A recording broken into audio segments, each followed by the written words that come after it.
자, 그러면 시장 이야기 얼른 가보겠습니다. 우리 박병창 이사님 모셔보죠. 어서 오십시오. 예, 안녕하십니까. 네, 반갑습니다. 주말 편히 쉬셨고요. 네.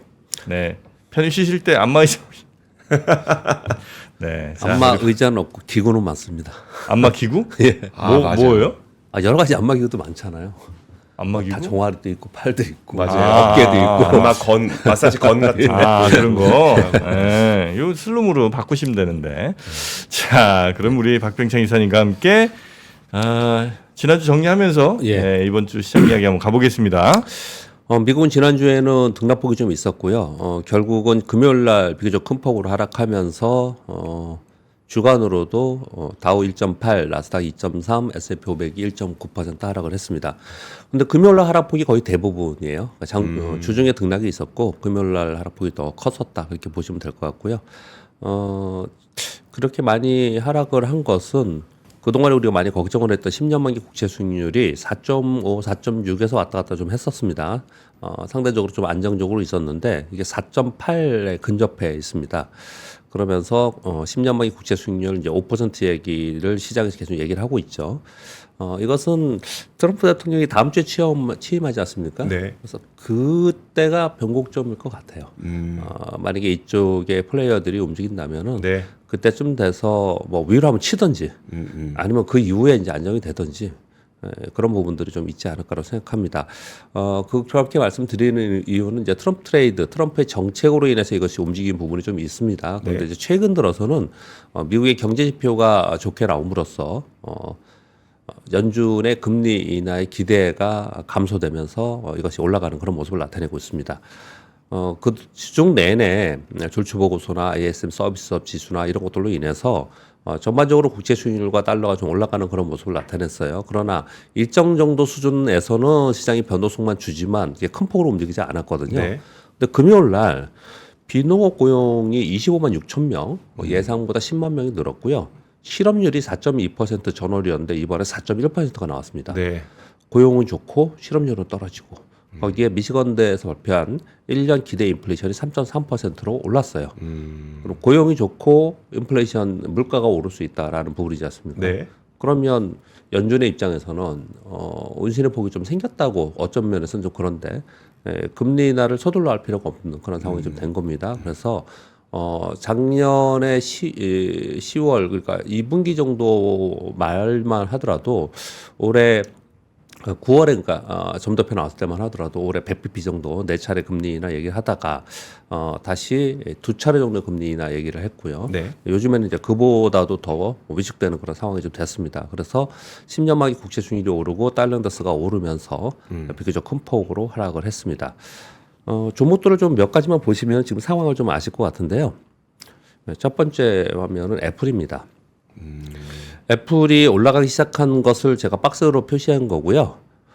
요번에 트럼프 트레이드와 전혀 상관이 없다고 생각한 애플이 사실은 가장 견조하게 움직였었습니다. 네. 이 옆으로 횡선으로 노랗게 제가 야치게 칠한 것은 12월 첫째 주인 트럼프 대통령이 당선됐을 때예요. 그때보다 지금 어떤 상황인지를 설명드리기 위해서 이렇게 표시를 한 겁니다. 그 밑으로 좀 내려와 있습니다. 네. 애플이고요. 금요일도 많이 빠졌다가 반등을 준 게 마이너스 2.4입니다. 그 다음은 테슬라입니다. 테슬라도 트럼프 트레이드라고 해서 이렇게 뭐 급등을 했습니다. 그런 상황 속에서 지금 다시 좀 내려오고 있는 그런 상황인 거고요. 네. 이건 엔비디아입니다. 엔비디아는 박스권 안에 있습니다. 그런데 엔비디아는 사실 이 가격권 근처가 정말 오랫동안 있는 겁니다. 네. 다시 신고가 근처 갔다가 빠지면 다시 올라오고 그런 상황에서 연속 손상에 있습니다. 이것도 이 노란 선이 트럼프 대통령 당선이 됐을 때 12월 초예요. 그 구간까지 좀 와 있지 않습니까? 그래서 어찌 생각해 보면은 미국의 지수를 보면 지수가 지금 어디 나와 있나요? 제가 가져온 게 있나? 이게 S&P 500 지수예요. 12월 첫째 주에가 여기입니다. 네. 트럼프 대통령 취임됐잖아요. 여기 아랫바 부분에서 지금 움직이고 있어요. 그래서 이거 어떻게 해석을 하면 되냐면 지난 트럼프 1기 때는 취임 전에 트럼프가 되지 못할 거라고 생각했어요. 네. 그래서 배팅 자체가 트럼프에 있지 않았습니다. 그 이후에 크게 올라가는 모습을 나타냈는데 이번에는 트럼프 대통령 취임 쪽으로 배팅을 꽤 한 상태입니다. 트럼프 트레이드란 말을 썼지 않습니까? 네. 네, 그런 상태에서 오히려 취임하고 나서는 지금 기대보다는 우려가 더 반영되고 있다라고 좀 해석을 하시면 될 것 같아요. 네, 그렇게 보시면 될 것 같은데 그 중에서 트럼프 취임에 확실한 수혜가 되는 데들 뭐 이런 쪽은 아직까지 그 지표의 상승 흐름에서 계속 있지만 웬만한 것은 다 돌아왔다, 네. 되돌림했다. 네, 그런 흐름을 좀 보여주고 있습니다. 다음 주 월요일 날 취임식이거든요. 이제 그 부분이 이번 주에 영향을 주지 않을까라고 생각하고 전반적으로는 뭐 보신 김에 맞아 또 보시면 아까 일봉을 제가 보여드렸는데 S&P 500의 일봉이 제가 이게 이 헤드앤숄더 우려가 된다는 말씀을 좀 드렸어요. 이게 만약 밑으로 가버리면 좀 더 길어지거든요. 근데 요 지금 선이 어떤 선이냐면 이 20주 이동 평균선입니다. 이 주봉상의 20주 이동 평균선을 잘 보시면 중간에 2024년 말에 한번 깬 적이 있었어요. 한번 깨면 좀 깊게 빠지는 성향을 좀 갖고 있고요. 그런 동향을 갖고 있고 이 전에를 한번 보세요. 20주 이동 평균선을 중간에 일시적으로 깨지만 안 깨고 추세적으로 상승을 하잖아요. 네. 근데 한번 만약에 깨잖아요. 깼다가 올라가면 이걸 이제 지지와 저항의 바뀜이라고 역할 반장이라고 그러거든요. 네. 기적 분석에서 한번 깨고 내려가면 얘를 다시 돌파하지 못하고 가는 경우가 생겨요. 이런 경우에서 그러면 추세 하락으로 전환된다고 표현하는 거거든요. 네. 이걸 걱정을 많이 하는 거예요, 미국 시장은. 근데 그 지금 보시면 갈림길에 있죠. 그 갈림길에 있는 한 주이고 그리고 다음 주에 트럼프 취임식이 있기 때문에 네. 이번 주와 다음 주에 상당히 변곡점에 있다. 이렇게 해석을 많이 합니다. 그러니까 사실 전반적으로는 아마도 적극적으로 나서지는 못하는 상황이 되지 않을까. 그렇게 좀 해석을 해볼 수 있겠습니다. 우리 시장은 지난주에 코스피가 3% 올랐고요. 코스닥 1.7% 올랐습니다. 올해 연초에 전 세계 글로벌 주요 시장에서 우리 시장이 상승률 1위입니다. 그런 가운데 지난주 금요일은 하락을 했어요. 수급을 보시면 개인들이 지난 한 주 동안 1조 1천억 정도 순 매도했고요. 외국인들이 1조 5천억 정도 순 매수했습니다. 기관들의 매도가 있었지만 연기금은 매수를 했고요. 그렇다는 얘기는 외국인들의 특정 종목들의 매수가 있었고 매수의 선두에 있는 건 SK 하이닉스였습니다. SK 하이닉스가 올라가면서 물론 뭐 삼성전자도 좀 따라 올라갔습니다. 그러면서 반도체 종목들이 반등을 했고요. 테마로는 전략기기 그리고 조선 그리고 반도체 이런 쪽이 올랐고요. 이런 부분들 때문에 이제 오르는 부분이 좀 있었는데 요 오르는 동안 우리 시장의 환율이 1,487원에서 1,450원 아래로 떨어졌었어요. 네. 그건 우리 시장의 온전히 내부적인 것은 이제 원위치 한 것이거든요. 근데 지금에 다시 올라갔거든요. 이거 다시 얼마까지 올라갔냐면 여기 환율에 1,473원까지 다시 올랐어요. 지금 올라간 건 내부적인 요인이라고 보는 게 아니고 네. 전 세계 글로벌리 흐름에서 지금 그러는 겁니다. 그러니까 이건 우리가 어떻게 할 수 있는 건 아니에요. 네. 그 부분이 올라가면서 외국인들이 다시 금요일 날 매도로 전환했습니다. 그래서 금요일 날 다시 하락을 해서 근데 하락폭이 크지는 않았지만 코스피는 0.24%, 코스닥은 0.78% 하락을 했습니다. 금요일 날 특징은 현대차 그룹의 현대차와 기아 그리고 자동차 부품주들이 상승을 했는데 요거는 뭐 그동안에 자율주행 얘기가 있었는데 그때는 못 오르지 못했거든요. 그런데 현대차 그룹에서 엔비디아와 전략적 파트너십 체결했다. 아까 우리 세스 얘기하면서 공 기자님 얘기하듯이 젠스랑 한마디에 엔비디아랑 뭐 한다. 네. 그러면 이제 시장이 바로 영향을 받는 거예요. 그래서 자동차주가 금요일날 상승을 했고요. 그리고 또 한 가지 특징은 전력기기가 이건 뭐 안타까운 소식이긴 하지만 미국에서 지금 큰 화재가 발생이 돼서 그것에 대한 내용들 뭐 사후 복구 처리도 좋지만 미국의 노후된 전력기기들 이런 네. 얘기들이 나오면서 전력기기 종목들이 금요일날 장 끝나고 시간에서 대거 상승을 했어요. 오늘 아침에 이 영향을 좀 주지 않을까. 네. 그렇게 생각을 할 수가 있겠습니다. 이건 우리나라 코스피 지수의 일봉입니다. 하락 추세선에 여전히 있고요. 거기서 지금 살짝 올라가 있는 상태지 않습니까?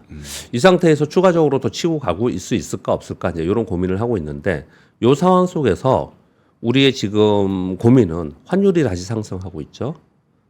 그런 상황 속에서 이번 주에 이제 금통위가 열리는데 만약에 금통위에서 이번에 경기나 이런 부분들을 가지고 금리를 인하하는 네. 상황이 되면 환율은 떨어질 가능성이, 그러니까 약세가 될 가능성이 있는 거죠. 환율이 올라가기. 네, 올라가는 네. 약세가 될 가능성이 있는 거죠.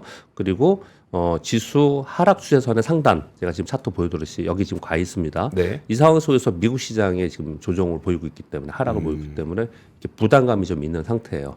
그래서 여기서 우리 시장이 강하게 더 갈 수 있느냐에 대해서는 좀 보수적으로 이번 주에 좀 보는 경향이 좀 있는 것 같습니다. 그렇게 보시면 될 것 같고요. 미국 시장 설명드리면서 다음 주에 트럼프 취임식이 있어서 거기에 관망을 좀 하지 않을까 생각해요. 네. 네, 그런 가운데 본격적인 어닝 시즌에 들어갑니다. 그래서 여러 가지들 뭐 경제 지표나 내용들이 좀 나오는데 그보다는 트럼프 취임식의 정책 진짜 본격적으로 어떻게 나올 거냐.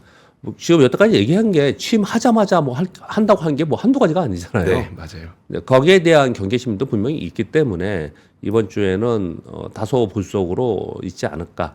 또는 뭐 시장을 좀 좋게 보는 사람이 이렇게 생각할 수도 있겠죠. 다음 주 월요일 취임식이니까 네.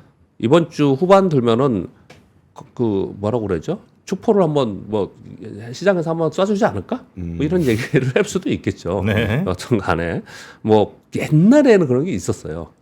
옛날에. 취임 직전에 그런 게 있었어요. 예, 우리나라도 옛날에는 그래요? 옛날에 그런 거 있었는데 지금은 뭐 그렇게까지는 모르겠는데 그런 얘기하는 내용 보고서도 있다 그런 말씀을 좀 드리는 거고요.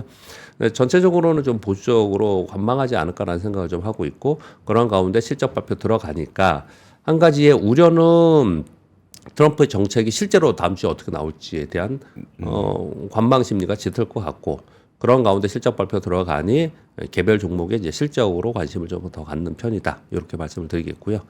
우리 시장은 연초에 코스피 4.8, 코스닥은 5.8% 상승을 했습니다. 삼성전자가 3.95% 올해 얘기하는 겁니다.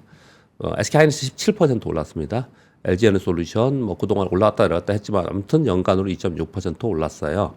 네, 그런 사이에 연간으로 외국인들은 1.5조 정도 이제 매수를 했고요. 근데 요것이 환율 영향을 좀 받은 부분이 좀 있거든요.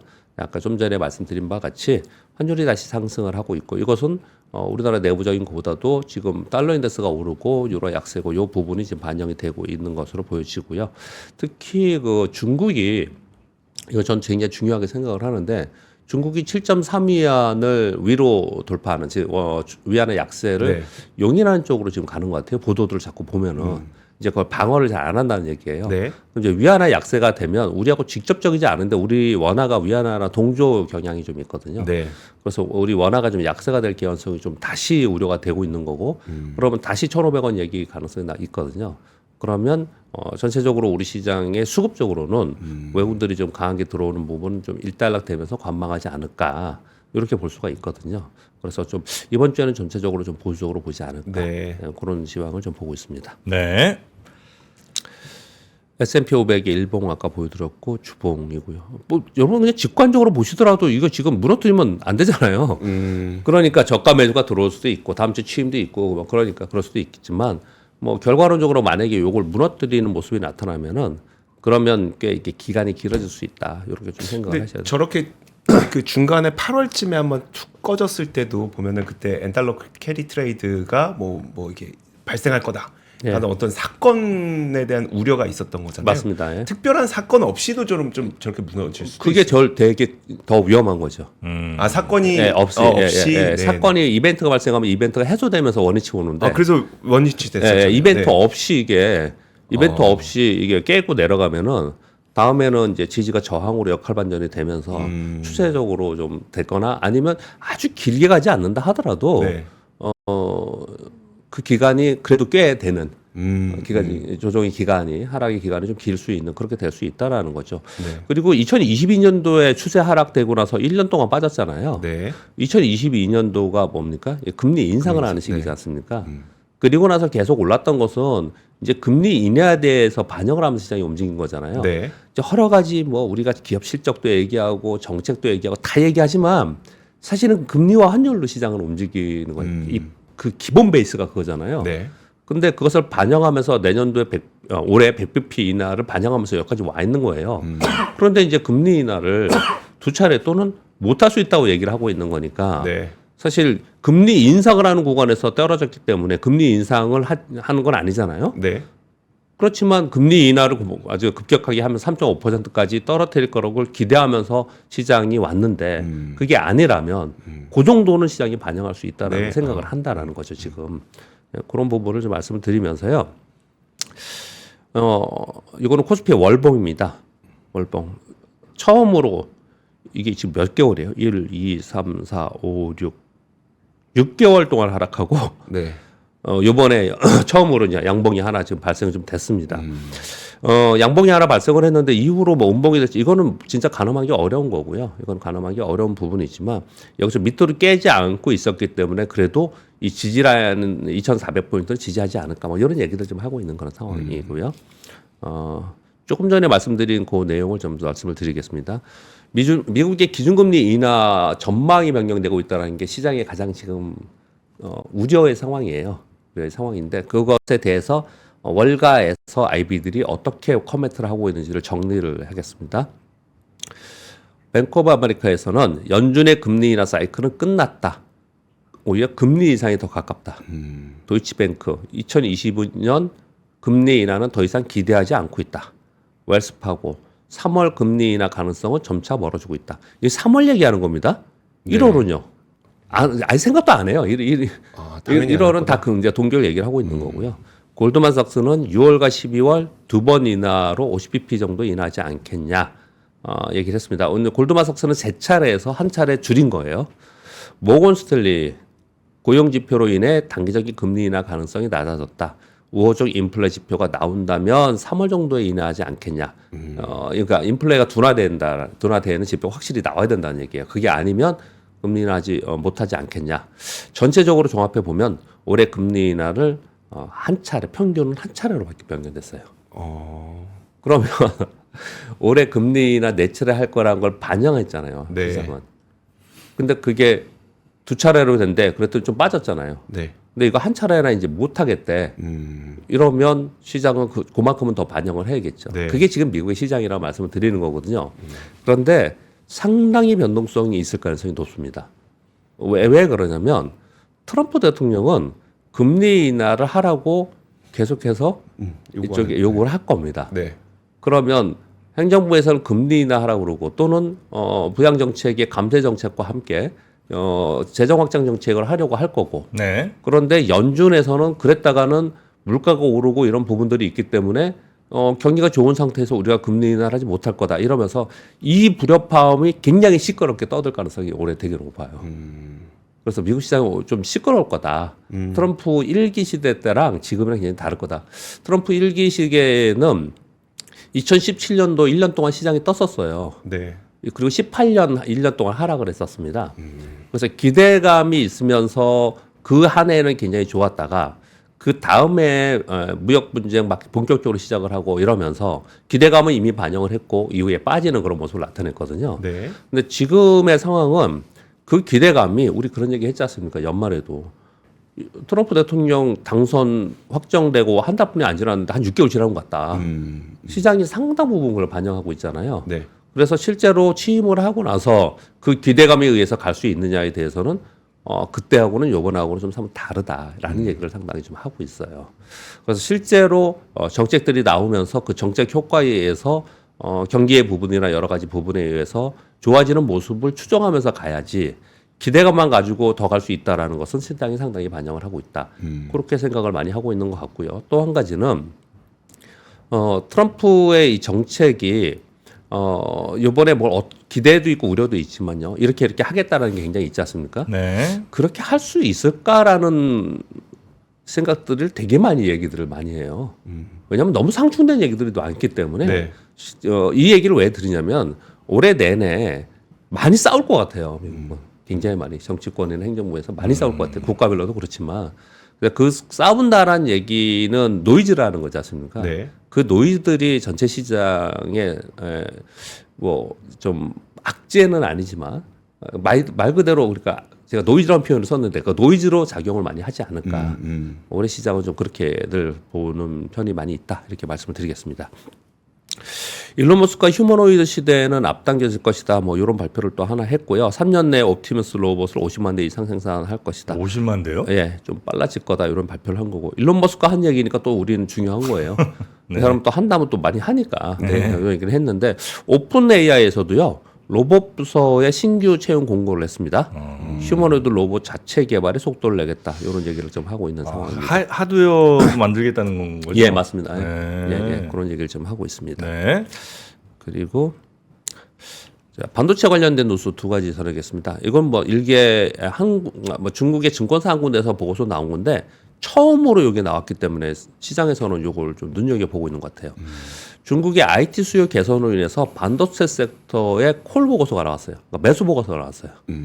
휴대폰 및 기타 IT 제품이 안 팔렸잖아요. 그동안. 네. 지금 계속 안 좋은 게 이거잖아요. 근데 이번에 이관신 얘기를 하면서 신규 제품에 대한 구매 보조금을 이번에 줄 거라는 거예요. 네. 그래서 IT 제품에 대한 수요가 늘 가능성이 있고 특히 AI 기능을 포함한 신제품이 나오는데 거기에 보조금 준다고 한다면 소비자 교체가 좀 일어날 거고 그렇다면 반도체 섹터에 수혜가 될 것이다. 이런 보고서가 좀 하나 나와 있는 상황인 거고요. 한번 지켜보자고요. 어떤 상황인지 뭐 이런 게 나온 거니까요. 그냥. 그리고 한국, 미국, 중국 요 3개국을 제외한 국가들의 반도체 개발 현황을 이렇게 보고서도 있어서 제가 정리한 건데요. 내용들이 있어서 유럽 반도체 제조 능력 확장을 위해서 463억 달러 투자할 거고 유럽 집행위원회에서는 약 1,000억 달러의 투자를 할 거다.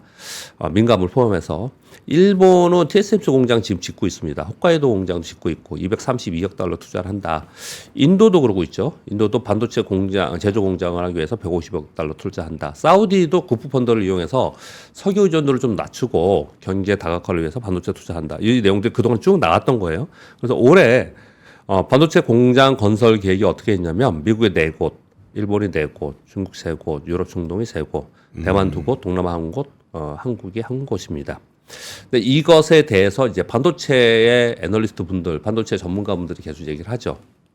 올해 지금 재고가 쌓여 있는 상태에서 수요가 늘지 않고 그래서 디램 가격이 떨어지고 있는 그런 상황인 거고 레거시 제품에 중국이 계속 올라오고 있고 그리고 세계 각국에서 선단 공정에 뭐 뒤처지지 않기 위해서 반도체 공장을 계속 짓고 있다. 요 얘기를 계속 하면서 만일 삼성이 HBM에 성공한다 또는 뭐 유럽 또는 다른 국가에서 계속해서 이 선단 공정을 짓고 만들기 시작을 한다. 네. 그러면 이게 오히려 악재가 되지 않겠냐 이런 얘기들도 좀 하는 거예요. 그래서 네, 그런 얘기들이 좀 있다라는 말씀을 좀 드리겠습니다. 근데 저런 반도체 공장을 지으려면 그 반도체 기업이 그곳에 진출하는 거잖아요. 네, 뭐 예를 들어 한국 기업이 진출한다거나, 네네 맞습니다. 미국 기업이 진출한다거나, 네. 그러면은 예. 우리의 캐파가 늘어나는 그런 효과가 그러니까 이제 수요가 늘지 않는 수요하고 같이 수요가- 비교를 한다는 거예요. 지금 재고가 쌓여 있는 상태에서 그만큼 수요가 늘어날 수 있겠냐는 얘기를 하는 거예요. 그래서 왜냐하면 가만히 이 내용을 보면 이런 거잖아요. 지금 수요가 어마어마하기 때문에 지금 빨리 공장을 만들어서 거기에 우리가 하겠다라는 개념보다는 네. 지금 이제 AI 혁신의 새로운 20년을 갈 건데 여기에 우리가 뒤처지면 않기 때문에 뒤처지면 안 되기 때문에 각 국가에서 우리 이거 할 거라고 지금 유럽 없잖아요. 예. 또 뭐 사우디 이런 거 없잖아요. 근데 얘네들 하겠다고 지금 계속 그러는 거잖아요. 수요 이거를. 없어도 하겠다. 미래를 위해서.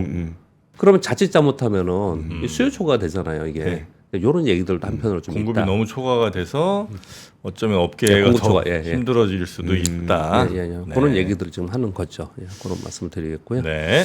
그리고 자동차와 배터리 쪽 뉴스가 좀 있었는데요. LG 에너솔루션 이번에 잠정 실적 굉장히 안 좋게 발표하면서 그날 6% 하락하고 막 그랬어요. 네. 연간으로는 2.5% 올랐습니다. 그 왜 그러냐면요.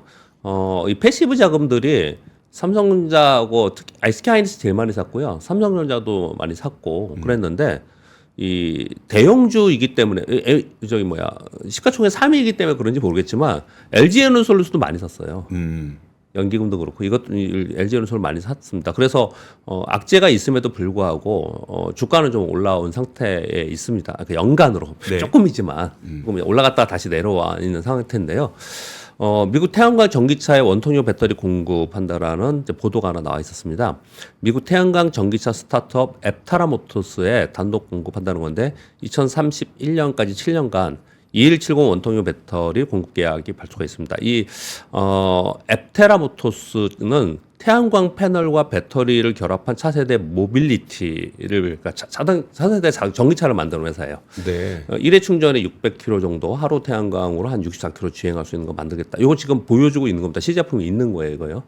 네, 여기에 원통유 배터리를 공급한다라는 이런 얘기가 나와 있는데 이 의미는 뭐냐면요. 이 자체보다도 이들이 지금 전기차 캐즘에 있지 않습니까?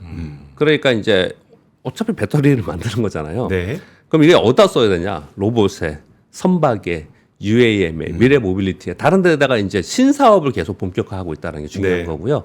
이게 얼마나 수요가 느냐, 그런 IT 기기나 이 신사업이 얼마나 확장되느냐에 따라서 또 달라지죠. 전기차의 캐즘을 좀 빨리 벗어날 수 있는 이런 부분이 좀 될 수가 있겠죠. 네. 그래서 이런 부분의 그 규모와 그리고 이 전방 산업들, 예를 들어서 선박에 뭐 전기차 배터리가 어마어마하게 들어간다, 막 그게 막 붐이 돼. 이것도 달라지는 얘기지 않았습니까?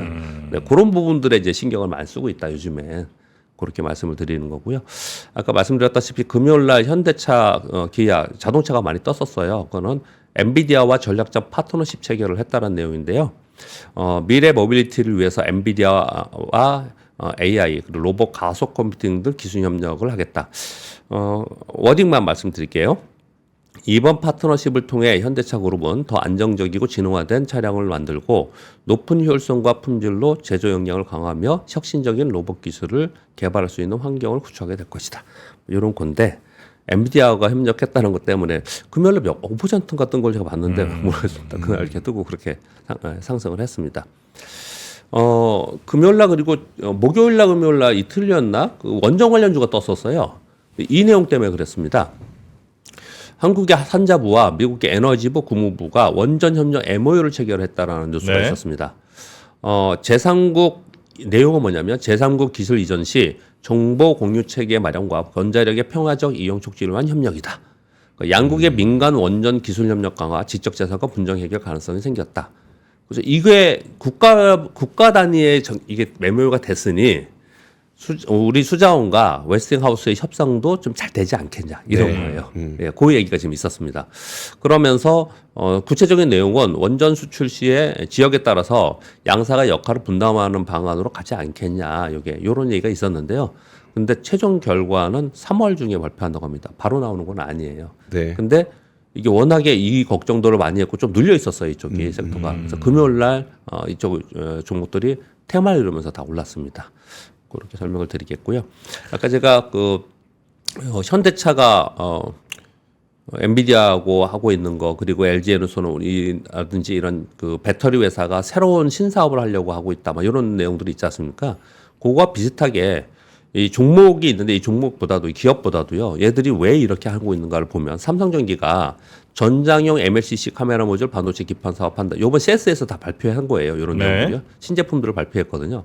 LG에너텍은 자율주행이나 ADAS 부품 등 전방사업 부품 사업 강화한다고 여러 가지를 발표를 했거든요. 이거 왜 이러냐? IT 기기 수요가 지금 더 늘지 않아요. 네. 그러다 보니까 새로운 신사업을 뭔가 다른 데 팔아야 될 거 아니에요. 그러다 보니까 지금 로봇이나 전장 사업 쪽으로 그 자율주행카라든지 미래 모빌리티 쪽으로 돌파구를 찾으려는 노력들을 계속 하고 있다라는 거거든요. 요거 설명드리면서 한 가지 더 말씀을 드리면요. 과거에 우리 삼성전기나 LG이노텍은 반도체의 전방의 빅테크들이 좋을 때 같이 좋았어요. 또는 애플이 좋을 때 같이 좋고 그랬어요. 네. 네. 근데 요즘 보면 애플은 신고가 나면서 계속 올라가는데 얘들은 못 올라갔었어요, 한동안. 그렇죠. 그건 왜 그럴까 생각을 해보면요. 애플의 혁신이 과거에 한 2년 동안 뭐만 했죠, 혁신을? 정부님 잘 아시잖아요. 맨날 소프트웨어요?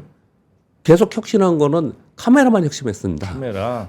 맨날 혁신량이 카메라 여기에다 저기에다 하나 더 붙였다 터졌다. 네. 뭐 줌이다 아니다 이런 얘기를 했었잖아요. 네. 얘네 우리나라 기업들이 그걸 잘하는 기업들이에요. 그러니까 직접적으로 영향을 받았습니다. 이노텍 뭐 이런 데가. 예, 그렇죠. 직접적으로 예. 영향을 받았는데 지금 걔네들의 혁신은 AI 소프트웨어로 바뀌었어요. 네, 네, 네. 그러니까 얘들하고 다른 거예요 지금. 이제 그게 차이가 있다라는 걸 말씀을 과거하고 좀 달라졌다는 말씀을 좀 드리겠고요. 그러면서 이들 기업도 그쪽으로 가야 되는 거예요 이제. 그래서 사실 이제라는 표현도 늦은 거죠. 근데 상당히 그 늦은 준비를 네. 그만큼 네. 못한 거 아니에요? 하고는 있었겠죠. 저는 하고 있었을 거라고 생각을 하는데 네. 더 빨리 선제적으로 이런 얘기들이 많이 나왔으면 같이 동반한다라는 얘기 있잖아요. 네. 동반하면서 갈 수 있을 거라 생각이 들었는데 지금 굉장히 많이 거기는 빨리 멀리 가 있잖아요. 네. 멀리 가 있는 상태에서 우리가 그쪽을 이제 신사업을 돌파구 찾겠다. 뭐 LG에서도 신사업 뭐 하겠다. 현대차도 뭐 하겠다. 이렇게 얘기를 하고 있는 거거든요, 지금. 그러니까 좀 조금 뒤쳐져 있는 거죠. 그래서 아까 그 CCS 제가 밖에서 들으면서 제가 생각하기에도 그냥 제 좀 우리가 답답하게 느껴지잖아요. 근데 어떤 생각이냐면 우리가 못하는 게 아니고 예. 미국이 너무 저쪽 가 있는 거예요. 미국만 저기 가 있고 전 세계가 다 뒤에 있는 거잖아요. 네. 우리가 중국보다 못하냐, 일본보다 못하냐, 유럽보다 못하느냐가 아니잖아요. 미국 그냥 혼자 빅테크들만 거기 가 있으니까 우린 그 뒤에 있고 우리가 선두가 아니라는 것 때문에 그렇지 않습니까? 네.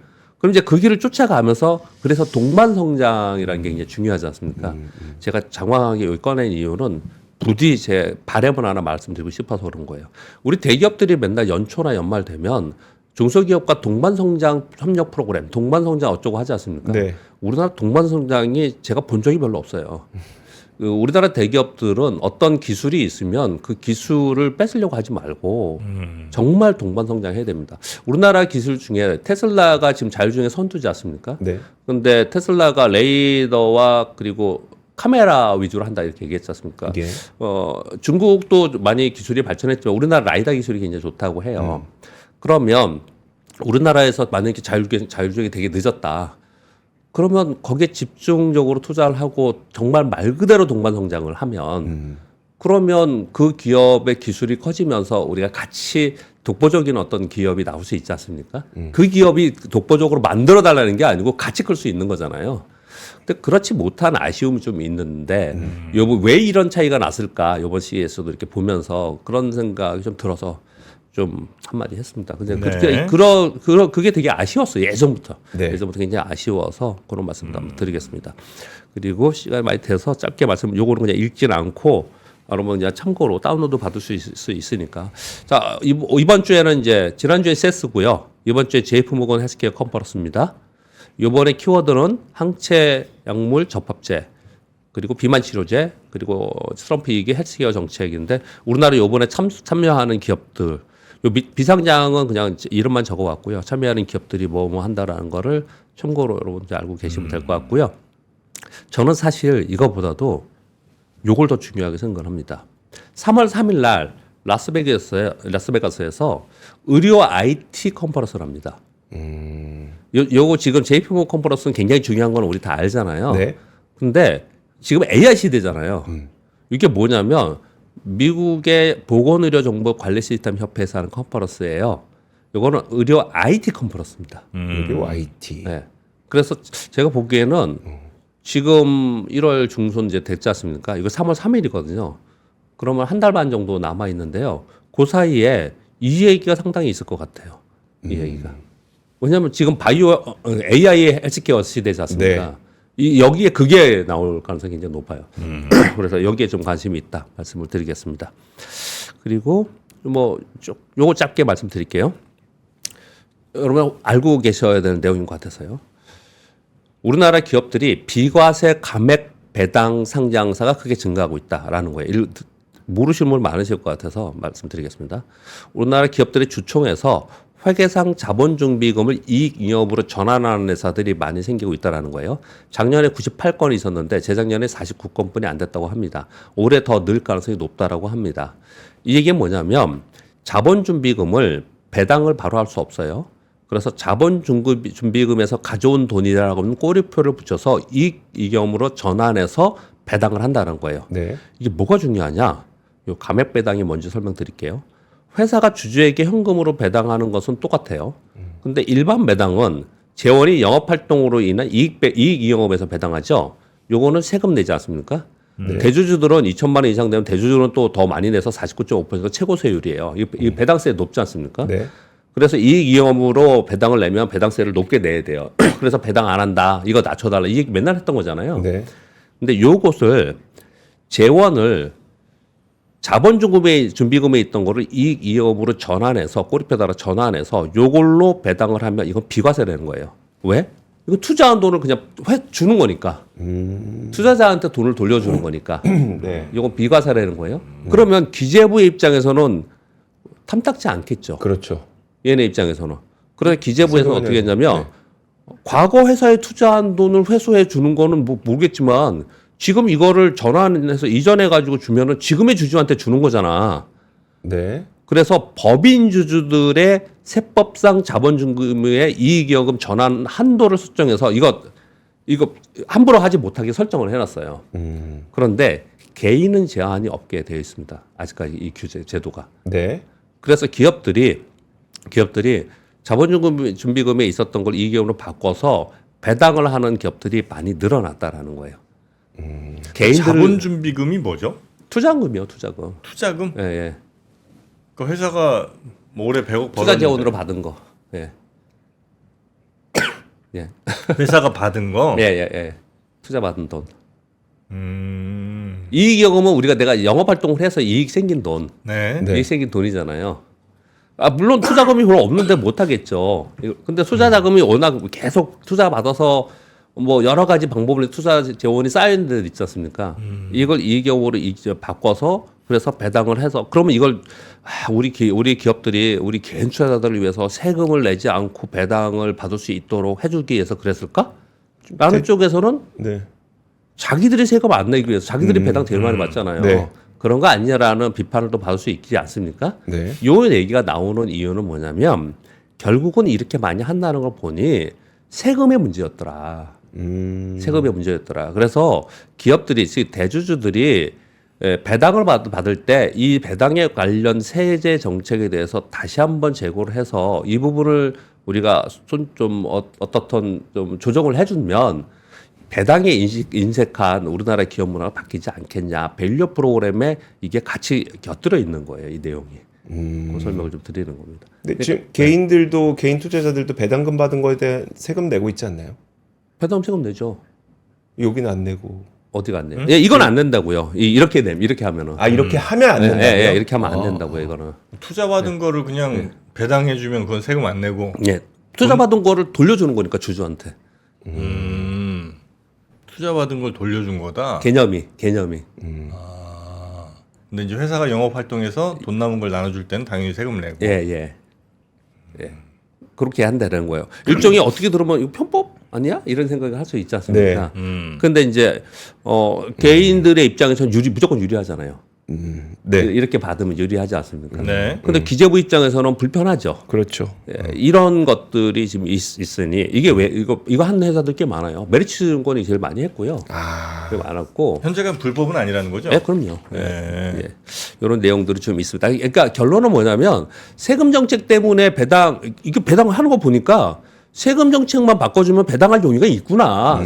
대주들이. 네. 이제 그런 얘기를 좀 하는 거예요. 네.